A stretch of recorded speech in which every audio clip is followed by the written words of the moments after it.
Inihahandog ng 5th District ang isang likha na sumisimbolo ng pagkakaisa at pagtutulungan. So we, being many, are one body in Christ and everyone members one of another.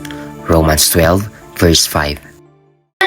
So paano nga ba nabuo yung isang maningning na parol ng ikalimang distrito ng Pangasinan? Well, it all started with the message, saan na kayo? From saan na kayo to final pick. There are several suggestions mula sa 8 bayan at isang syudad. We have Alcala, Bautista, Binalonan, Lawak, Posorobio, Sison, Santo Tomas, Urdaneta City at Villasis. And finally, we opted the design kung saan nagsimula ang Pasko sa isang maningning na tala. Several materials were used. We have kawayan, ratan, tahong shells, plastic bottles, takip at Christmas lights. Ang mga materialis na ito na ginamit ay sumasagisag sa isang pulis ng 5 distrito. Una, kawayan na sumisimbolo ng pagpapakumbaba dahil ang isang kawayan, kung mapapansin natin habang tumataas, mas lalo itong nagbibigay ng katangian na hindi natin kailangan maging mapagmataas. Sa pagbibigay ng serbisyo may mga pagkakataon susubukin tayo ng mamamayan at nariyan lagi ang ating panatang maging mapagpakumbaba higit sa panahon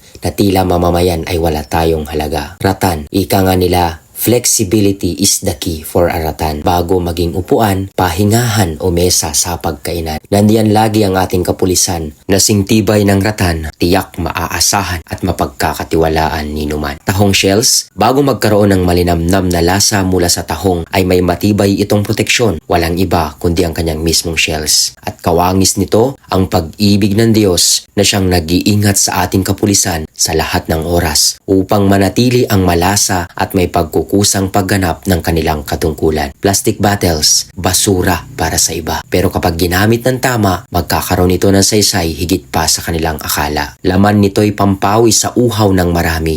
Katulad ng mamamayan na uuhaw sa hustisya, si mamang pulis ang kanyang kasangga. Takip, sinikap ng kapulisan na bigyang buhay ang parol gamit ang isang maliit na bagay, ang takip na sumisimbolo sa tsapa. At kapag ito'y nawala, kahit gaano pa i-preserve ang laman nito, di magtatagal, mapapanis at tuluyang masisira. Ganon din ang ating kapulisan, may iniingatang tsapa upang di masira ang pagtitiwala. Christmas light, tunay na nagdadagdag ng ningning ang ilaw na kumukuti-kutitap sa gabing madilim, liwanag ay hanap. Darating ang panahon, susubukin pero mananatili ang liwanag mula sa Diyos na siyang rason kung bakit patuloy tayong nangangarap. Tunay na pagkakaisa ng ikalimang distrito kay Jesus Kristo ang susi upang mabuo ang isang tala. And with that, 5th District ang galing.